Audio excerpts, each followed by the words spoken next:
어떻게 되고 있는 거냐? 작품을 그 자체로서 완결된 의미를 지닌 자 뭐다 구조로 보고 감상을 해보겠다 이런 얘기입니다. 자 그래서 뭐 작품 시로 치면은 이런 거죠. 작품의 화자, 시어, 어조, 운율, 심사, 표, 구조, 주제 뭐 이런 것들 해가지고 어떻게 해요? 작품 자체의 내적 요소로 감상하는 것이다. 작품 자체를 절대적으로 본다는 거라는 의미에서 절대주의고요. 그 다음에 구조론적 관점으로 본다. 자 우리는 사실 근데 대부분의 고등학교 문학에서는 일단 내재적 감상을 뭐예요? 주로 이제 포인트를 하고 있죠. 자, 그래서 우리가 내재로 잘 뚫어야 된다고. 그러니까 어떤 완성된 의미를 자꾸 생각하지 마시고, 아, 이런 맥락으로 가고 있구나. 이걸 계속 구조할 수 있는 눈이 중요한 거예요. 이걸 요구하기 때문에. 됐어요? 자, 누가 가시나무라는 시네요. 가시나무라는 제목이야. 자, 누가 내 속에 가시나무를 심어놨어. 어이구, 화자 마음속에 가시나무가 있네. 그 위를 또 말벌이 날아다녀요. 그러니까 몸 어딘가가 쏘인 듯 아파요. 아이고 내 속에 가시나무를 심어놓는 행위 자체가 지금 이렇게 되는 것들을 묶일 텐데 어때요? 고통스럽다는 얘기를 하고 있지? 그래서 이건 지독한 노역이다. 지독하다라고 했으니까 노역이다라는 말을 모르더라도 고통스럽다라는 의미 정도는 될 거라고 생각해요. 시에서 낯선 놈이 말아도 나와도 두려워하지 마시고. 알겠습니까? 자, 나는 놀라서 멈칫거린다. 선생님 왜 끊었어요? 지금까지는 고통스럽다는 얘기 막 했었는데, 갑자기 놀라서 멈칫거렸다라고 했으니까 그냥 끄는 거예요. 그치? 맞니? 새로운 반응 나오는 것 같아서. 자, 지상에서 생긴 일을 나는 근데 많이 몰랐었어. 갑자기 뭔가 깨달은 반성 같은 걸 하나? 모르다니. 심지어. 내가 이런 일을 몰랐었어. 그러니까 이제는 뭐 한 거야? 가시밭길이 끔찍해졌대. 가시밭길은 끔찍해지는 거야. 이 길 지나가면 다시 안 돌아올 거야. 끔찍하니까 안 돌아올래? 안 돌아올래? 두 번 얘기했으니까 겁나 안 돌아가는 게 이 얘기지. 절대로 돌아가지 않는다는 얘기죠. 그지? 반복은 뭐니까 의미를 강조할 때가 있습니다. 이해했어요? 무슨 뭐 운율적 효과는 됐고요. 그지? 운율적 효과는 당연히 발생하는 거고. 반복했다는 건 의미적으로 어떤 거? 겁나 강조했다는 거니까. 나 진짜 가시밭길 너무 싫어. 너무 싫어. 나 그동안 지상에서 일어난 일을 몰랐는데 이 몰랐던 사실 때문에 이 가시밭길이라고 하는 게 지상에서 이 가시밭길이 너무 싫어 이제는. 그쵸? 자 앞에서 얘기했던 요 맥락 여기까지의 맥락이 고통이었고요. 그 다음 몰랐었는데 이제 고통이 너무 끔찍해. 안 돌아올 거야. 고통을 거부하겠다고 내가 지금 결심하고 있는 거지 일종. 자 화자는 거부하고 있어. 가시나무나 가시밭길 같은 걸 일단 거부하고 있었어. 자, 근데 가시나무에 기대서 다짐하는 나요. 이게 오늘 나의 희망이다라고 얘기했네. 뭐야, 이런 다짐을 했는데 이제 이렇게 희망이라고 한다고 내용이 조금 달라진 것 같아서 끄는 거야, 앞부분. 가시나무 기대서 다짐하는 나요. 이게 오늘 나의 희망이야. 자, 이거 하겠다는 이런 다짐이 기대서 다짐하고 있는 거야. 그치? 어디에 또? 그러면서도 가시나무에 기대서 다짐하고 있어요. 화자는 가시나무에 지금 벗어나서 생각하는 게 아니네요. 아무리 싫었어도 가시밭기 싫어했어도 가시나무에 기대면서 아프면서 지금 이 결심을 하는 거죠. 그지? 알겠니? 지금 가시나무를 심어놨기 때문에 나 아파. 근데 나 가시밭기 너무 싫거든? 근데 가시나무에 기대서 이런 다짐을 해야 돼요. 맞니? 이런 다짐을 한다. 자, 이게 오늘 나의 희망이니. 뭐 이렇게 가시밭기 싫은 거 안 돌아갈 거야 하는 게 희망이기 때문에 가시나무는 얼마나 많은 가시를 감추고 있어서 가시나무였나 인가 나는 또 얼마나 많은 나를 감추고 있어서 나인가 라고 얘기하면 자, 두 개의 구조가 반복되는 거 보이니? 그쵸? 반복이라는 말 안에도 보이죠 여기 이거 반복할 수 있을 건데 자 이거 형식상 특징만 하는 게 아니고요 여러분 구조가 반복됐다는 건 둘이 지금 비슷하다는 거잖아. 가시나무도 나도 그동안 많이 감추고 그런 존재였나 보다. 가시라는 것은. 아니 그런 깨달음을 얘기하고 있죠. 나나 가시나무나 지금 똑같은 거라고. 됐어요? 그래서 가시나무에는 가시가 있고 나에게도 가시나무가 있다라고 마지막 결론했으면 자 여러분 생각해보면 어떤 거야? 가시나무 고통이었어. 나 싫다고 다짐했지만 난 그것도 가시나무 기대서 다짐하는 거고요. 가시나무나 나나 똑같은 거였다 라는 거치 깨달음을 얻은 구조로 가는 거지. 명확한 의미는 아니더라도 가고 있니? 자 싫어했어도 완전히 떨어질 수 있었어 없었어? 없었죠. 그렇다 해서 내가 지금 뭐 엄청난 좌절을 하고 있나? 이거는 또 아닌 듯한 느낌이야. 왜? 어떤 깨달음 같은 걸 얘기하는 느낌이니까 지금 가시나무나 나나 많은 걸 감추고 있어서 가시나무였고 나도 그랬다 이런 느낌이지. 응? 됐어? 됐습니까? 오케이? 자, 이렇게 해놓고 만약에 이런 선지를 만났다고 해보자고요. 자, 화자는 자신을 고통스럽게 만든 삶의 고난에서 벗어나고 싶어 한다. 하지만 이것조차 기대어한다. 고통을 수용한다. 그러면 여러분이 선지에 나왔을 때 고통을 수용한다 이렇게 쓰면 여러분의 옛날 문법대로라면, 그리고 앞으로 여러분들도 이 태도를 지향해야 되겠다면, 고통을 내가 봤던 건 고통 피한다는 것밖에 없어. 아 젠장 뭐야 고통 수용한다고 말도 안 되는 소리 하지 마 하고 끄었겠지. 됐어요? 아니라 그랬겠지. 그런 걸 여러분이 피해주기 위해서 이런 작업들을 계속 해주는 거라고 생각을 해요. 그잖아. 여러분 풀다 보면 가끔씩 의문사 당한단 말이야. 나 분명 이런 태도 읽었는데 그건 자꾸 왜 그렇다? 보고 싶은 부분만 봐서 그렇다. 됐습니까? 확실히 봐줘야 되는 부분들이 있겠지만 보고 싶은 부분만 보는 거랑 확실히 보는 거랑 다른 겁니다. 알겠어요? 내가 확실히 아무리 봤어도 보고 싶은 부분만 봤었던 것을 깨달아야 돼요. 여러분이 빨리. 그리고 이런 궁극적 의미는 여러분이 연상이 힘들다. 내적으로는. 알겠어? 이런 파악을 통해 가지고 여러분이 이 맥락과 연결을 시킬 수 있는 맥락이 호응되는지 보는 게 뭐다? 모의고사라고 생각해야 돼. 됐어? 처음 마주하면 너무 어렵다고 막 이런다고. 왜? 나는 그동안 궁극적 의미로만 시를 배웠기 때문에. 됐어요? 오케이? 그냥 긍정적이야. 그냥 얘는 깨달음하고 있는 거지. 바로 던져버리기 때문에 여러분들은 그걸 이제 받아들이고 외운다라고 생각을 하잖아. 그렇게 돼서는 이런 맥락이 나왔을 때 대응을 못하냐는 게 문제잖아요. 그래서 이런 러프하지만 굉장히 거칠지만 이런 파악들을 해주셔야 돼요. 작업을 한다고 생각하면 돼요. 어떤 걸로? 시의 내적인 걸로. 됐어요? 그러니까 내적인 거 한다고 해서 그냥 이대로만 하는 게 아니라 이 구조라든지 이런 것들 다 이용하는 거야. 다 이용하는 거야. 지금 여기서 뭐 이용했어요? 반복을 이용해버렸잖아. 그치? 반복을 이용해서 내용이 비스무리하다 혹은 강조하고 있다. 이게 통해버리잖아. 그러니까 형식과 내용은 따로 놀지 않는 때가 있단 말이야. 그쵸? 형식적인 걸 내용적으로 이렇게 치환돼서 이해할 수 있는 최대한을 해준다라고 생각하시면 돼. 됐습니까? 그걸 계속 연습하는 거예요. 저는 그런 틀을 다 가지고 있거든요. 됐어요? 나는 고통을 인정한다. 이거 한마디가 하고 그냥 끝내고 싶어. 네, 그렇게 하면 시에서 높은 점수가 안 나오죠. 그죠? 그게 문제라는 걸. 물론 내신할 땐 다르지. 그지? 하지만 우리는 모의고사까지 가야 돼. 그치? 자, 됐습니까? 그래서 이 사람이 고통을 수용한다는 맥락. 분명 싫어했지만 가시나무나 나나 속에 감추고 있었던 존재로서 똑같은 놈이고, 그치? 가시를 감추고 있었던 건 똑같은 것이구나 라는 것이니까 나는 이 고통 싫어했지만 벗어날 수 없는 존재구나 라고 하면서 고통을 수용한다 라는 이 내부 구조를 통해서 나오는 독해가 지금 나온 것들과 호환이 돼야 된다는 소리지. 됐을까요? 이해했어? 자, 이렇게 좀 접근하시면 될 것 같아요. 이해했습니까? 자, 넘어갑니다. 뭐 그런 이야기였냐 하니까 그런 이야기 맞거든요. 자, 표현론적 관점은 당연히 이건 이제 표현론적 관점의 예시로서 이렇게 줬다기보다는 여기를 받아들면서 이제 얘기하면은 이렇게 표현론으로 이해했구나 이런 느낌이라는 거야. 그렇죠? 근데 고전시가는 선생님 고전시가도 내적으로 많이 읽을 수 있을까요? 고전시가도 내적으로 읽을 수는 있는데 이건 좀 갈래에 대한 많은 좀 수업이 필요해요. 솔직히.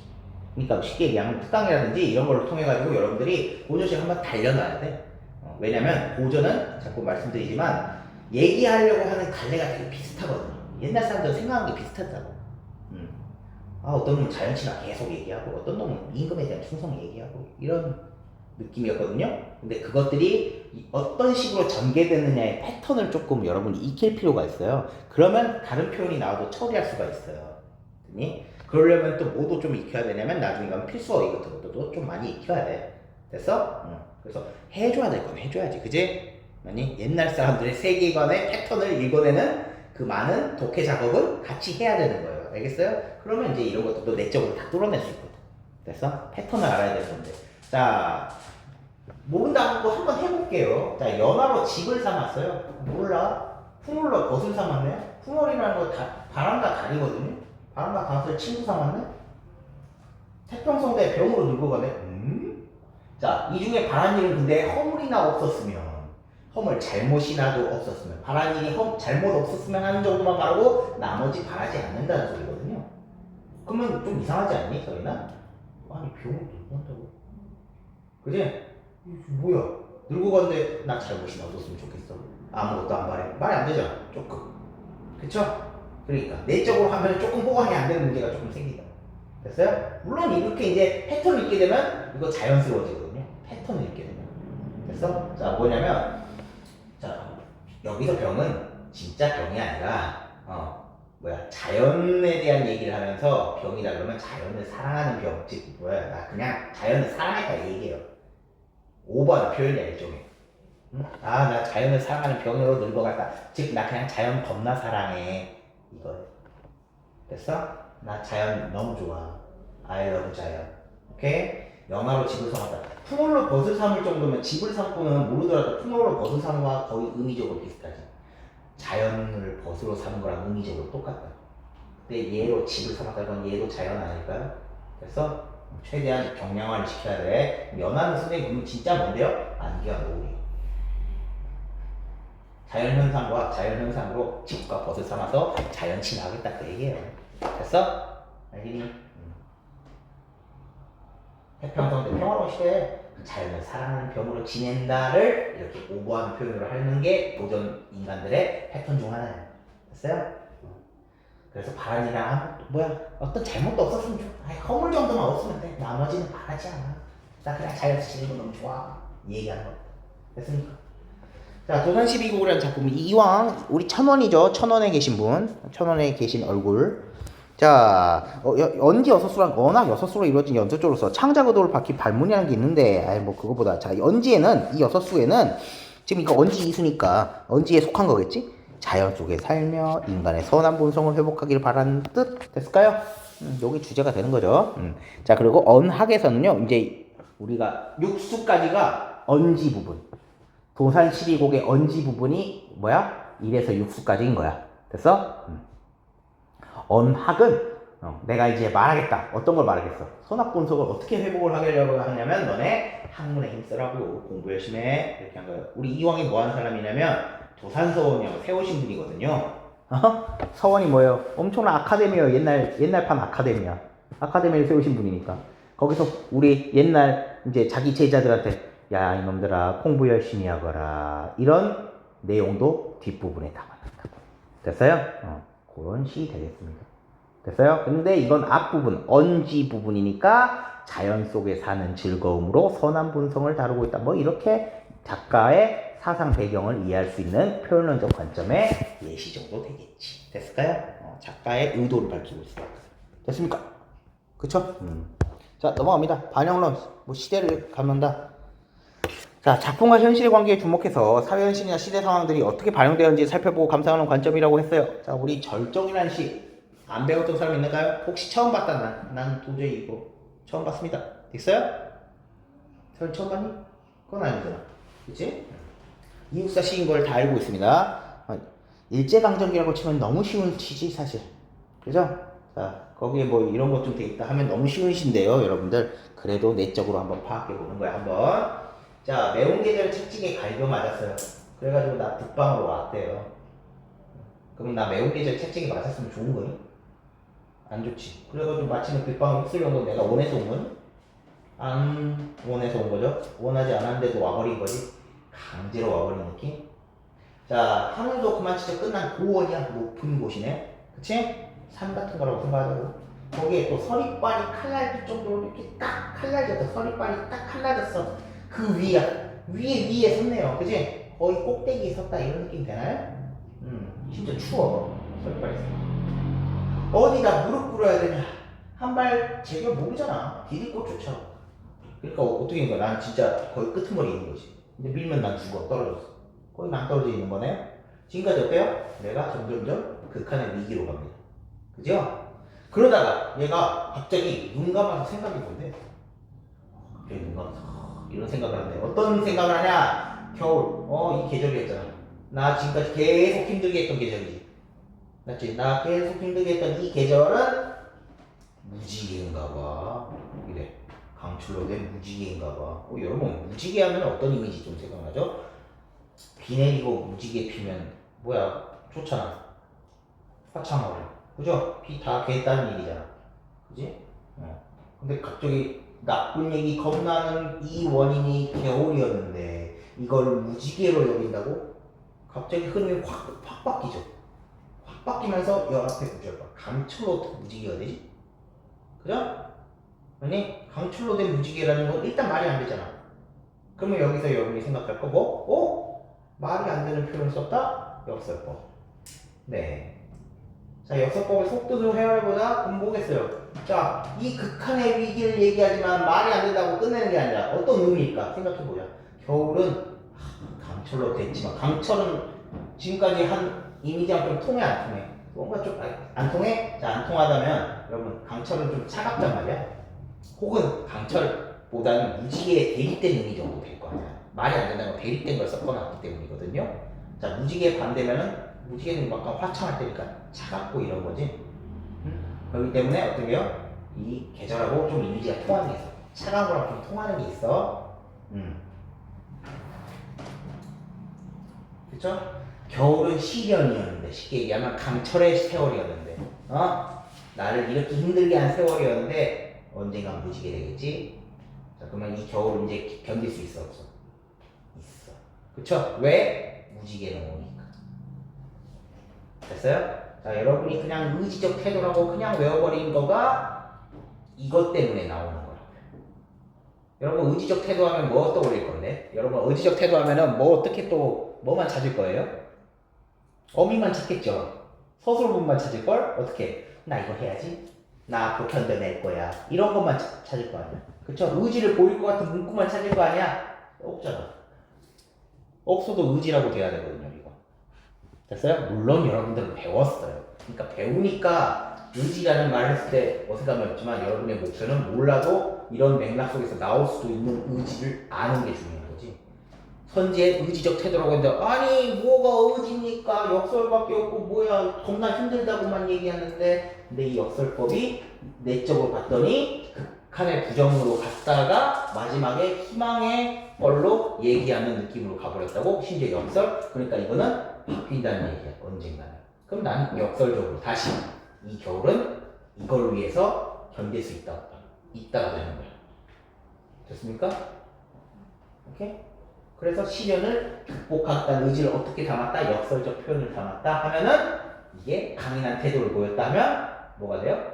정답이 되는 겁니다. 이해했지? 알겠지? 그러니까 우리가 외웠던 것들이 당연한 게 아니라 이런 내적인 걸 통해서 호환이 돼야 되는 게 목표란 말이에요.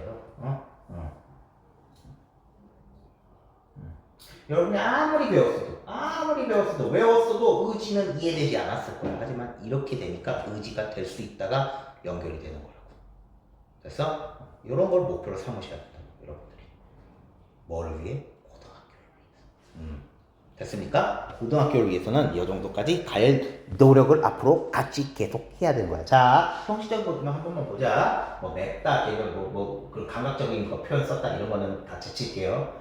여기 보면요, 우리 시상 전개 방식 중에 시상의 전환이라는 게 있었어요. 시상의 전환이라는 건 어떤 거냐면 부정으로 쭉 가다가 갑자기 전환하는 표현을 써. 대표적인 게 그러나야 사실. 그러나 하지만 갑자기.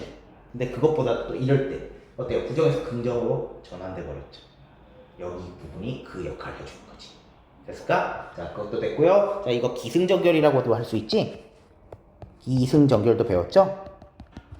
기승전결. 여기 부분이 시상의 전환 부분이다 하시면 될 것 같고요. 이거 뭐야? 한시에서 많이 보이는 시상전개 방식인 뭐다? 기승전결. 이렇게 얘기하면 되겠습니다. 기승전결 얘기했던 것 같은데 다시 한번 얘기해 드리자면 자, 뭐야? 감정이 제시, 그러니까 상황이나 감정이 제시돼. 상황이 제시됐죠. 됐지. 나쁜 상황이 제시됐고 점점 탄다고. 거기에 흐름을 탄다고. 텐션 업 된다고 쉽게 얘기하면. 텐션이 점점 업돼. 업됐다는 게 신났다는 얘기 아니라 뭐야 더 심해졌다는 얘기로 이해하시면 돼요. 지금 여기서는 심해졌죠. 힘든 게 더 심해졌어. 힘든 게 더 심해졌어. 절정까지 갔어 말 그대로. 그렇지? 그리고 막판에 가서는 마무리. 됐어요? 전환 및 마무리. 이렇게 하게 되는 구멍이 뭐야? 사연 나타나서 기승전결 무조건 하라고 그러진 않으실 거예요. 이렇게 지금 끊어진다라고 생각하시면 되는 거고. 됐을까요? 그래서 여러분이 외워줄 거는 기승전결의 이런 시상 전개 방식, 또 여기에도 시상 전환의 방식으로서 시상 전개 방식이 2개 정도 여러분이 바로 나온다고 얘기할 수 있는 겁니다. 됐을까요? 오케이? 여러분의 목표는 뭐다? 그냥 어미만 읽는 게 아니라 대부분 걸러지지 그런 걸로. 근데 이 의지의 맥락까지 나중에 읽어줄 수 있느냐, 그리고 선지에 나왔을 때 이러지 않느냐라는 부분까지 가려면 이런 흐름을 좀 아셔야 된다는 거지. 그냥 외우는 게 아니고. 그러잖아, 우리 중학교에서는 역사법으로 의지 들어왔어, 일제감정이니까 견뎌야지 이렇게 얘기했잖아. 그쵸? 맞니? 근데 그 당연한 것도 이렇게 해석하면은 아니 왜 그 당연한 거를 이렇게 해석해야 되나요? 네, 그죠? 왜냐면 시는 그런 거니까요. 됐어요? 그러니까 완벽한 논리적인 이야기는 아니더라도 우리가 이런 흐름을 잡아서 해서 나름의 논리를 이어서 딱 구성할 수 있냐, 요거를 물어본다고 생각을 하시면 돼요. 아니 너무 어려운 언어같이 느껴지겠지만 그렇게 또 어렵지도 않아요. 진짜 비문학처럼 막 진짜 치밀한 논리는 아닌데 호응되는 맥락을 좀 생각해 준다고 생각을 하시면 돼요. 그거를 각각 파악하는 거지. 그렇게 해야만 설이나 어떻게 할 수 있겠어, 진이야. 보고 싶은 것만 안 볼 수가 있어. 보고 싶은 것만 봐서 항상 함정에 빠진다라는 걸 계속 기억해야 돼. 됐니? 그 작업까지 가야 우리가 고등학교를 진행하는 거야. 자, 이거 일제강점기란 거 시대 됐죠? 그러니까 시대 배경 줘서 이거 했다라는 이 설명은 반영론적 관점의 해석이겠죠. 됐니? 일제강점기 한마디만 하면 너무 쉬울 걸 왜 이렇게까지 애들러 갑니까? 모르면 어쩔 수 없잖아요. 그쵸? 암제 주면 안 된다고. 자, 효용론. 독자에게 이제 어떤 쓸모가 있었냐. 독자에게 쓸모가 있었다는 건 교훈을 줬다는 얘기거나 깨달음을 줬다는 얘기입니다. 자, 그래가지고 독자에게 주는 감동이나 교훈 등에 주목해서 감상하는 관점이다 라고 했으면 이런 태도가 그런 거지. 이렇게 지금 해석을 했다면. 자, 그래도 한번 읽어보자. 이거 우리 전집이고 했잖아. 내가 아까 우리 여기 다뤘잖아. 이걸 좀 빌려오자고. 언지 여섯 수는 어떤 거였어? 이거였지? 근데 언학은 어떤 뜻이었대? 이런 거였대. 그러면 이런 내용이었겠네? 봅시다. 청산은 어찌하여 만고에 푸르르며 요수는 어찌하여 주야에 그치지 않느냐. 청산 유수 계속 푸르고요. 어찌하여 푸르고요. 어찌하여 그치지 않느냐. 푸른 거랑 그치지 않는 거랑은 똑같은 거지. 그치? 만약 그치지 않는다는 건 계속 흐른다는 거지. 그러면 푸르르며도 연결해보면 계속 푸르다는 얘기지. 아까 우리 구조 반복이면 똑같은 얘기하는 거다. 비슷한 얘기하는 거다. 알지? 그쵸? 이거 굉장히 쓸모 있는 거라고. 자꾸 여러분의 구조의 반복이라는 걸 형식적으로만 딱 하고 찾을 생각을 하는 게 아니라 연결돼서 모르는 걸 뚫어낸다는 걸로 써먹기 시작하잖아? 그럼 엄청 잘 뚫려, 의외로. 됐어? 아까 우리 가시나무도 그렇게 뚫었죠? 이것도 이렇게 뚫을 수 있죠? 됐어요? 유수가 그치지 않는 거니까 푸는 것도 그치지 않는 거랑 거의 비슷한 거네. 청산이 그렇죠? 양상이 비슷하다는 소리예요. 됐을까? 자, 우리도 그치지 마라. 우리도 유수처럼 그치지 않겠네. 맞지? 그러면서 망고상청하리라면 여러분 망고상청하겠대. 망고상청 그러면 의미가 뭐에 가까워? 의미가 뭐일 것 같아? 그치다는 나왔잖아. 하나는 뭐 남았어? 푸르다 나왔죠. 그치지 말고 계속 푸를 거야. 됐어요? 됐니? 요 얘기하고 요 얘기 했으니까 뭐 하나 남았어. 요걸 해야지. 그치? 오케이? 우리 청산 유수처럼 계속 푸르고 계속 그치지 말아야지. 됐어요? 유수처럼. 됐습니까? 우부도 알매하거니. 우부도 알매하는데 그 안이 쉽겠느냐. 성인도 못다 하는 거니까 그 안이 어려운가. 야, 이거는 쉬워 보이면서도 어려운 거기도 해. 아니 그러니까 우부는 바보들인데 바보들은 알면서 하는데 그게 겁나 쉽게 느껴질 거야. 또 근데 성인들은 못 따해 이걸 하기가 힘들어. 정말 어려운 거기도 하다. 뭐가? 계속 이거 하는 거. 앞에 나있는 요 망고상청하는 거. 그치지만 이거 정말 쉽지 않아. 됐어? 쉬우면서도 어렵다. 그래서 쉽거나 어렵거나 이렇게 하는 중에 정말 믿는 줄 모른다. 뭐 하는 중에? 이런 것들, 만고상청으로 대표되는 요거를 하는 거, 청산유수를 닮아가는 어떤 행동을 하는 것 중에 늙는 줄 모르겠대. 이거는 쉽기도 하고 어렵다, 사람이 하기에는. 그래서 늙는 줄 모르겠다는 얘기는 뭘까? 진짜 세월이 흘러가는 걸 모른다는 소리야. 그 정도로 정신없이 계속 몰입해서 하는 거잖아. 그치? 근데 정말 쉬우면서도 어려워 보이네. 됐을까요? 청산 유수처럼 사는 게. 됐어요? 그리고 이제 뭐다 우리가 선지에서 학문의 길은 뭐 성실히 계속해야 한다 이렇게 하면 그거 연결하면 내적으로 호응되잖아. 아 그러면 청산유수가 학문의 길이었네 하면 돼요. 됐어요? 우리 이미 아까 사실 어학 부분의 정보를 알기 때문에 이게 학문을 얘기하는 거라는 걸 몰랐을 수도 있지만 연결이 쫙 자연스럽게 되지. 그치? 근데 선지에 이걸 처음 나왔을 때 아니 이거 여기 학문 없어 하지만 이 양상이 그렇구나. 아 우리 멈추지 않고 하겠다는 맥락이어서 청산유수가 학문이었나 보다 라고 추론하는 거지. 그렇게요.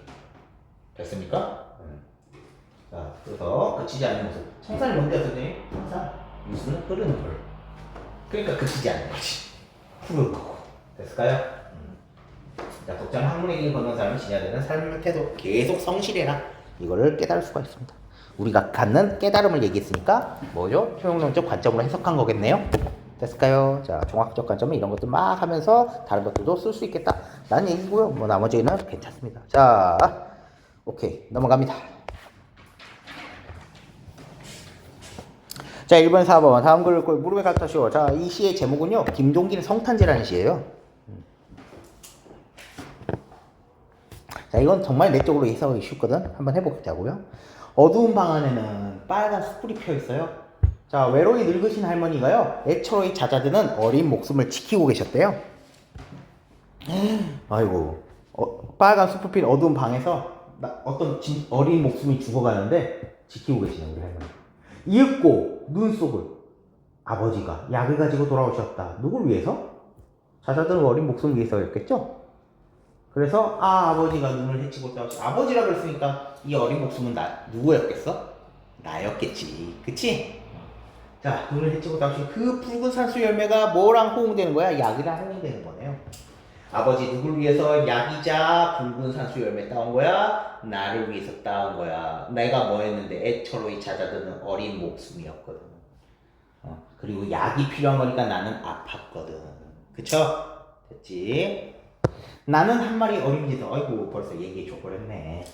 나 정말 아팠지. 어린 목숨 어린 짐승. 젊은 아버지의 서늘한 옷자락에 열로 상기했던 이렇게 빨갛게 된 볼을 마음씨 부비는 것이었다. 이따금 뒷문을 눈이 치고 있었고요. 그날 밤이 어쩌면 성탄이래. 성탄제의 밤이었을지도 몰라 라고 얘기했습니다. 여기까지 한 장면 컷 처리됩니까? 처리돼요?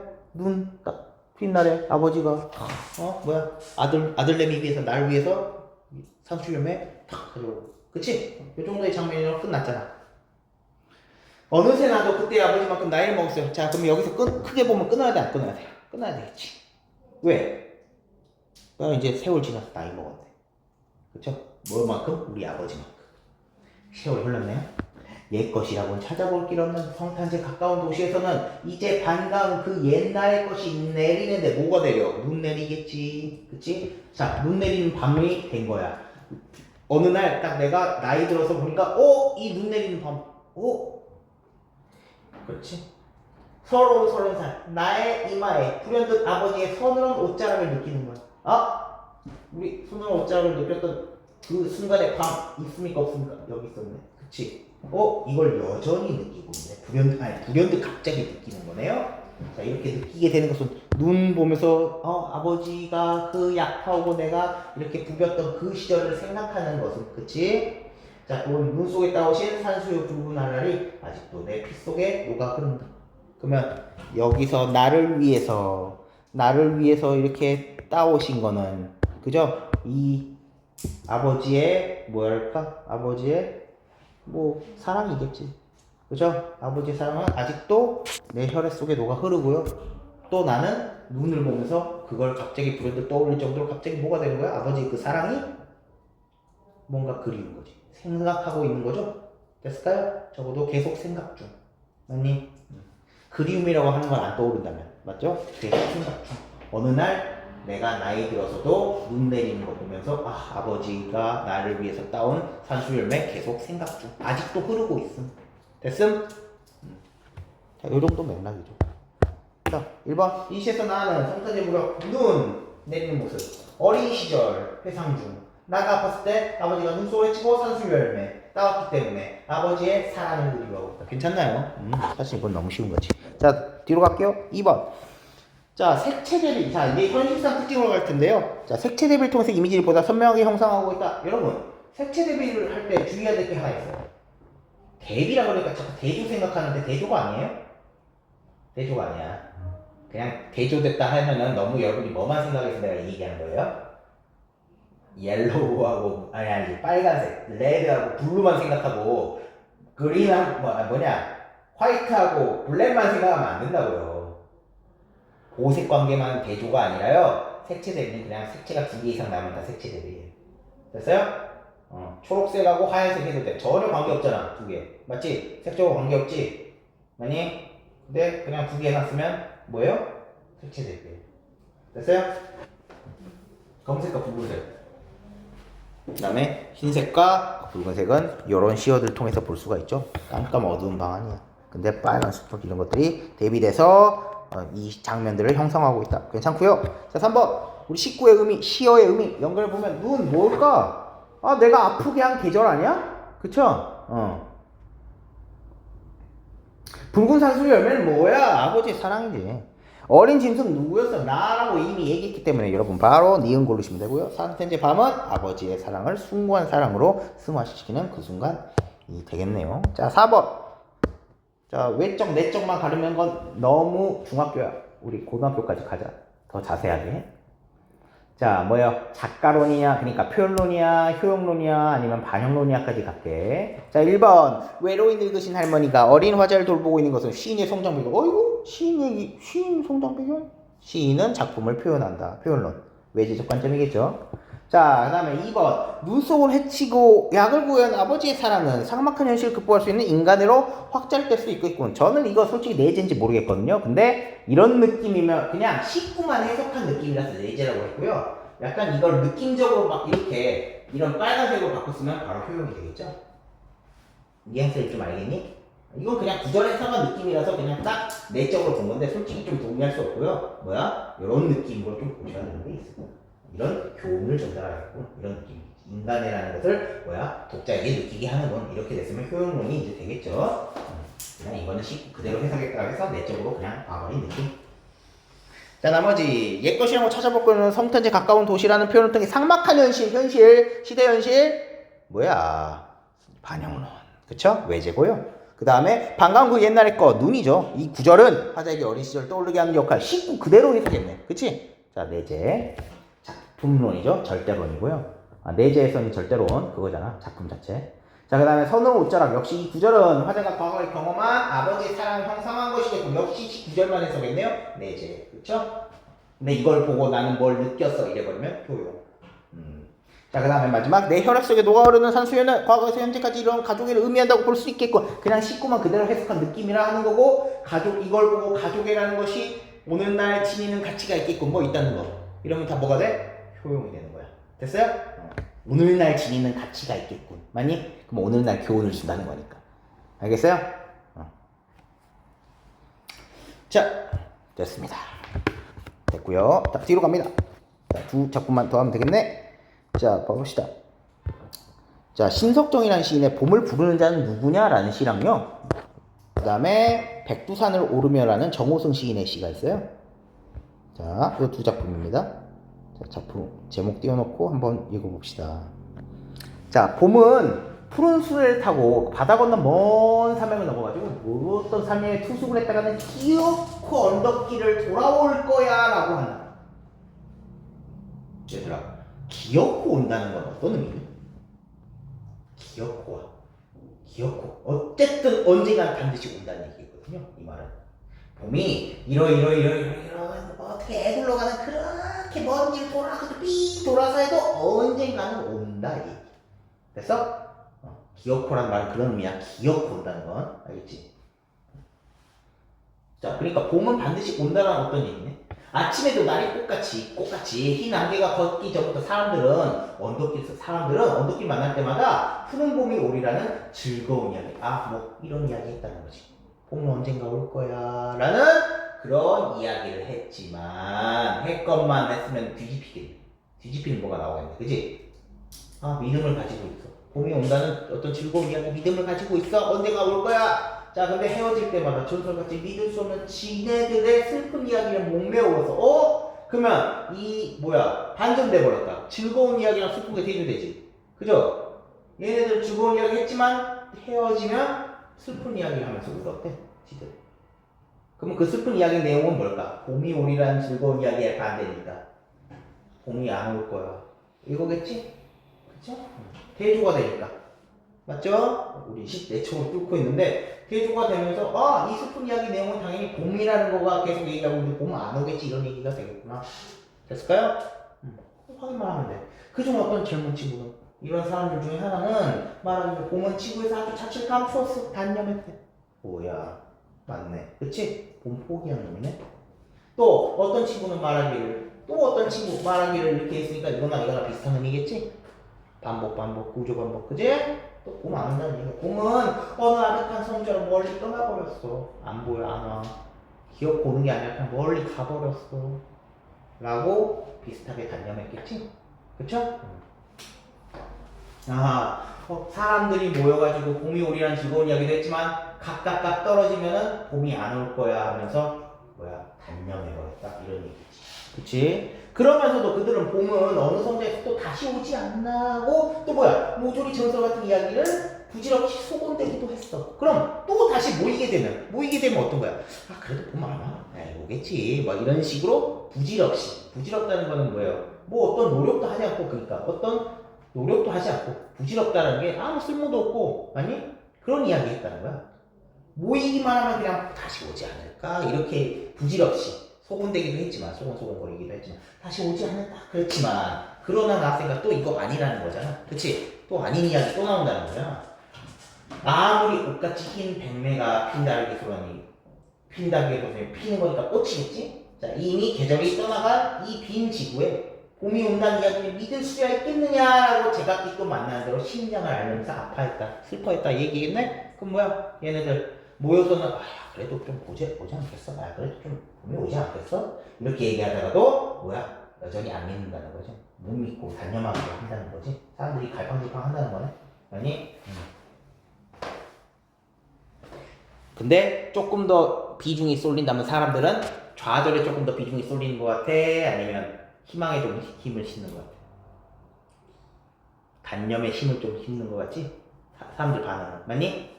맞니? 왜? 제각기는. 그쵸?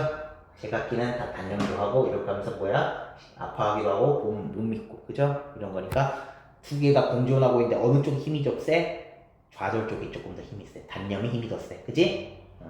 이 정도 맥락. 자, 푸른 계절을 잃어버린 이 몹쓸 지구. 그래가지고 이 몹쓸 지구에 있어가지고 도시는 그 시티가 아니야. 그건 아닌데 도대체 이런 뜻이야. 봄을 부르는 자는 도대체 누가 되겠냐? 누구냐? 나는 그래도 봄을 좀 부르고 싶거든. 그러니까 찾고는 있는 거야. 근데 이런 친구들은 못하고 있고 도대체 누가 있느냐? 이러고 있는 거지. 화자는 그래도 어떤 거? 조금 봄이 오는 걸 믿고 싶어. 그러니까 자꾸 찾고 있는 느낌? 됐어요? 이건 친구들 이야기고. 됐나요? 오케이. 자, 그렇게 우리가 생각해 볼 수 있겠어요. 자, 그 다음 백두산에 오르면. 자, 백두산에 도착하니까 눈이 내리기 시작해. 눈이 내리기 시작합니다. 아이고, 눈 내려. 자, 이러면서 뭡니까? 흰 자작나무 사이로 외롭게 걸려있던 낫달은 어느새 사라져. 낫달이 사라졌으면 낮이 사라졌으니까 뭐가 되겠어? 저녁 되는 거 아니야? 어두워지네요, 이제. 눈 내리고 어두워지네? 점점 심해지네? 잠깐만 근데 떼지어날던 하늘 사이로 서서히 또 한방들이 퍼붓기 시작해. 날씨가 점점 좀 힘들다, 그지? 바람은 또 점점 어두워지고요. 멀리 백두폭포를 뒤로 하고 선생님 왜 끊었어요? 우리들이 이제 나와가지고 그냥 끄는 거예요. 날씨 심해지다가 우리들이 드디어 여정을 시작하네? 맞니? 그래서 그냥 끄는 거야. 천지를 향해서 이제 길을 떠나. 우리들은 이제 올라. 백두산 천지를 향해서 길 떠나다는 건 백두산 천지 위에 있으니까 뭐 있어요? 백두산 오른다는 얘기죠. 눈 속에 핀 근데 흰 두견화를 만날 때마다 이 꽃을 만날 때마다 아이고 사랑한다고 속삭이면서 우리는 저마다 하나씩 백두산이 되어가. 여기서 갑자기 도대체 뭔 의미야? 라고 하겠지만 계절은 그러니까 날씨는 심해지는데 우리가 이걸 할 때마다 백두산이 그냥 되어갔다. 이렇게 그냥 이해하시면 된다. 너무 막 무슨 궁극적인 의미로 생각하지 말고. 됐어요? 적어도 우리가 하는 행위가 나왔네? 그쵸? 우리가 하는 행위. 자, 또 뒤로 가자. 눈보라가 장백송 나뭇가지를 후려 꺾는 풍부해서 눈보라가 이걸 꺾게 하는 거지? 그치? 뭐가? 눈보라가 이런 것들을 꺾게 되고 이거 굉장히 다들 날씨지? 그쵸? 날씨는 이렇게 심해지는데 마침내 운명을 사랑하는 사람이 되는 일은 정말 어려운 일이죠. 어려운 일. 사랑한다 우리 이미? 사랑한다 누구? 구교단을 만날 때마다 이렇게 하면서 백두산이 되어가는 게 사랑한다고의 의미 정도 되지 않겠니? 그치? 명확히는 몰라. 근데 운명이라는 걸 사랑하는 사람은 어렵다. 그러면 그 운명은 명확히는 몰라도 이런 거랑 연동성이 있어 없어? 있지. 그쵸? 사랑이라는 거랑 지금 공통함이 있기 때문에. 맞죠? 이게 뭔 운명인지 잘 모르겠지만 아니 이렇게 되는 것은 쉽지 않아. 어려운 일이에요. 됐어요? 쉽지 않은 일이에요. 왜 그렇지? 그러냐 왜 그런 거 같아? 날씨가 심하니까. 우리 생각할 수 있는 맹안이 일단 그거밖에 없죠. 그지? 날씨는 심하니까 이게 쉽지는 않아. 이런 거 하는 건 쉽지가 않아. 그치? 핀 두 개나 맞을 때마다 사랑한다고 생각하면서 백두산이 되어가는 거. 플러스 뭐도? 운명이 되는 것은, 운명을 사랑하는 사람이 되는 것은 힘든 거였어. 그쵸? 힘든 거였어. 왜? 날씨가 심해지니. 자, 마지막. 올라갈수록 더 이상 올라갈 수 없는, 내려갈수록 더 이상 내려갈 수 없는 눈보라치는 이 백두산. 오르면서 우리들은 다시 어쨌든 천지처럼 함께 살아가야 될 날들을 생각다. 다시니까. 결국 다시 다시 어떤 거야? 자꾸 손가락으로 하네. 뭐야? 이렇게 하는 거랑 다시니까 천지처럼 살아가야 할 날들을 생각한다. 됐어요? 자, 그렇다면 우리는 운명을 사랑하기는 어려워도 이런 거 하는 것도 쉽지는 않아도 어떻게 된다는 거야? 백두산 천지처럼 함께 살아가야 되는 날들을 계속 생각했다는 건 사랑해 나가겠다는 얘기지. 됐어요? 그런 흐름 정도 되니? 맞니? 왜? 선생님 어떻게 이걸 연결을 이렇게 할 수가 있죠? 사랑이라는 공통항으로 통했고요. 그게 쉽지는 않았지만 오르면서 다시금 백두산이 되어갔잖아. 천지처럼 함께 사는 거네요. 천지처럼 함께 살아가야 되는 거네요. 그런 거니까 이러하는 것이지. 그런 거를 계속 생각하고 있습니다. 이렇게 얘기하고 있어요. 됐습니까? 그래 여러분 이제 생각하는 거지. 비록 힘들고 심해진 것도 사실이지만 우리 나름대로 계속 하려고 한다. 이런 느낌. 됐죠? 그러니까 자 봅시다. 그러면 자 가부터 볼게요. 가가 창작된 시기를 일제강점기라고 했을 때 감상 내용을 적절히 하자는 거. 봄에 대해 즐거운 이야기하는 사람들 해방을 소망. 일제강점기라는 외적 맥락을 줬어. 반영록을 읽어보겠대. 해방을 소망하는 민족 공동체 구성원들. 괜찮나요? 소망은 하고 있지? 근데 이제 그게 좌절되거나 그래서 문제지. 아니? 자 어떤 친구가 봄을 떨어버렸다. 현실 체념 너무 좋은데? 자 그 다음 봄은 다시 오지 않나고 부질없이 소곤대는 것. 실천적 노력 없이 부질없이랑 호응을 할 것 같아. 소망을 이야기하기만 하는 모습 괜찮죠? 그치? 소곤대 있는데 지들끼리 또 다시 또 어쨌다는 거야? 지들끼리는 또 봄이 뭘 어떻게 믿어 하고 심장 알았다 그랬잖아. 노력 없이 소망을 이야기하기만 하는 모습 괜찮나요? 괜찮지? 됐어요? 마지막 옷같이 흰 백매는 자연이 순환하듯 민족의 운명이 회복될 것이라는 그들의 믿음. 이 얘기 어디 부분이었니? 소곤댔지만 그거 뒤집히는 거지. 그러나 이거가 핀다고 하지만 여기만 보면 어떡해. 그게 아니라 이미 계절이 떠나간 이 빈 지구에 봄이 온다는 이야기 믿을 수 있겠느냐 이 부분이잖아. 그러니까 이거 믿는 거야? 아니잖아. 그쵸? 이렇게 자꾸 구절적인 호응을 하면서 구절 맥락적인 호응을 하면은 여러분들이 이상한 거에 안 낚여요. 보고 싶은 것만 안 본다고. 분명 여러분 수준이었으면 옛날엔 이것만 봤을 수 있어. 그치? 옷 배막 펴! 근데 뒤까지도 우리가 맥락적으로 호응을 하는 이런 연습을 해야 깔끔하게 이런 것들이 해결이 된다고. 됐어요? 맥락적 호응이 전혀 되지 않아. 답은 4번.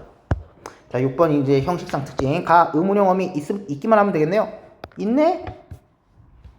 시적 긴장감을 유발하고 있다. 시적 긴장감은 진짜 긴장이 아니에요. 그냥 언어적 긴장을 얘기하는 거야. 의문형 어미 썼다는 얘기예요.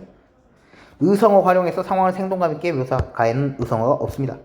자, 수미상관의 방식을 통해. 자, 처음과 끝이 똑같나요? 아니죠? 처음과 끝이 전혀 다르죠, 구조가? 전혀 다르죠? 맞죠? 그러니까 시미상관 절대 안 되고요. 마지막 색채어 활용한 거, 대상 감각적이고. 야, 벌써부터 푸는 난 벌써 보이는데?